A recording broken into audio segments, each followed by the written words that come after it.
हमारा आज का टॉपिक है लिमिटेशंस ऑफ प्लानिंग। तो प्लानिंग के 7 लिमिटेशंस है। पहला लिमिटेशन है planning leads to rigidity. Rigidity word का मतलब है कि इनफ्लेक्सिबिलिटी होना, रेस्ट्रिक्शंस ऑफ फ्रीडम होना या strict compliance of pre determined plans and policies. So plans and policies किसी भी ऑर्गेनाइजेशन में टॉप लेवल ऑफ मैनेजमेंट बनाते हैं और वो ये चाहते हैं कि जो भी प्लान्स एंड पॉलिसीज वो बनाए हैं उस पर सारे एम्प्लॉयज स्ट्रिक्ट करें। तो इसके वजह से होता है कि बहुत सारा अपॉर्चुनिटीज़ जो मार्केट में अवेलेबल होता है या तो वो रिजेक्ट हो जाता है क्योंकि हमको वही फॉलो करना होता है जो कि टॉप लेवल ऑलरेडी बोल चुका है। बट ऐसा नहीं होना चाहिए। मैनेजर को भी कुछ फ्लेक्सिबिलिटी देना चाहिए, उनको भी कुछ स्कोप देना चाहिए कि वो डायनामिक एनवायरनमेंट के हिसाब से कुछ भी अगर नया अपॉर्चुनिटी आता है तो उसको वो ग्रैब कर सके और सिर्फ रिजिडिटी तक सीमित न रहें, जब ज़रूरत हो वो फ्लेक्सिबल हो सके। हमारा दूसरा पॉइंट ऑफ लिमिटेशंस है प्लानिंग में not work in a dynamic environment. तो हम पहले ही बता चुके हैं कि बिजनेस एनवायरनमेंट डायनामिक है और प्लान्स जो होता है वो एक्सटर्नल एनवायरनमेंट पे काम करता है जो कि बियॉन्ड द फर्म के कंट्रोल के बाहर होता है। तो प्लान्स इनऑपरेटिव और इनइफेक्टिव हो जाता है डायनामिक एनवायरनमेंट में। डायनामिक एनवायरनमेंट को बहुत डिफ़िकल्ट होता है प्रेडिक्ट करना एक्यूरेटली बिकॉज हमारे देश में इकोनॉमिक कंडीशंस कभी भी चेंज हो जाता है, गवर्नमेंट पॉलिसीज़ चेंज हो जाते हैं, नेचुरल कैलमिटीज़ की वजह से बहुत सारे नए चीज़ आने लगते हैं और ह्यूमन बिहेवियर तो हमेशा अनप्रेडिक्टेबल ही रहता है। तो इसकी वजह से planning does not work when changes are not forecasted properly. मतलब वो वर्क नहीं करता है प्लानिंग अगर चेंजेस को प्रॉपरली हम फोरकास्ट नहीं करें और डायनामिक एनवायरनमेंट के हिसाब से हम उसको जल्दी जल्दी ना अपडेट करें खुद को। हमारा तीसरा पॉइंट ऑफ लिमिटेशंस है प्लानिंग रिड्यूसेस क्रिएटिविटी। तो planning determines policies, procedures and programs. ये एडवांस में पहले ही तय कर लिया जाता है जिसको एम्प्लॉयज़ को स्ट्रिक्टली फॉलो करना पड़ता है और अगर कोई भी डेविएशंस हो जिसको एम्प्लॉयज़ ठीक से फॉलो नहीं करता है तो उसको बहुत ही अनडिज़ायरेबल माना जाता है, जिसकी वजह से उनके स्किल्स, इनिशिएटिव और क्रिएटिविटी बहुत लिमिटेड हो जाते हैं। एज अ रिजल्ट इग्नोर होता है चेंजेस इन द एनवायरनमेंट।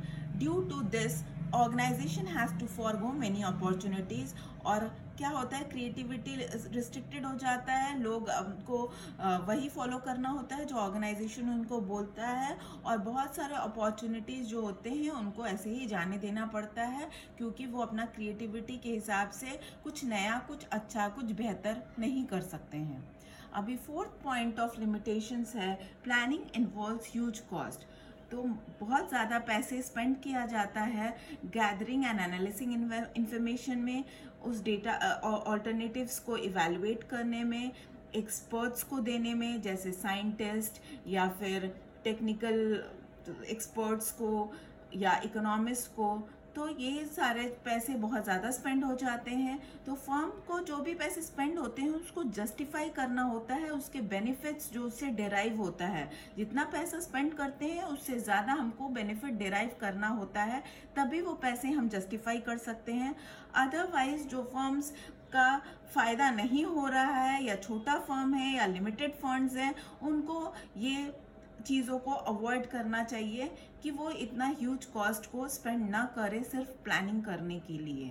हमारा पांचवा लिमिटेशन है planning is a time consuming process. तो टाइम रिक्वायर्ड होता है कलेक्शन का डेटा करने में, एनालाइज करने में डेटा और उसको इंटरप्रेट करने के लिए।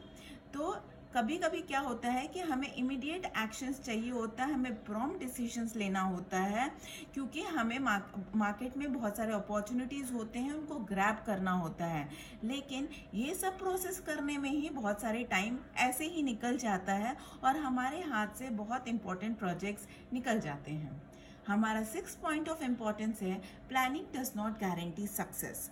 सो जनरली हम सोचते हैं कि हमने प्लान बना लिया है तो इससे क्या हो जाता है कि हम सक्सेसफुल होंगे ही, ऐसा फॉल्स सेंस ऑफ सिक्योरिटी हमारे अंदर जनरेट हो जाता है।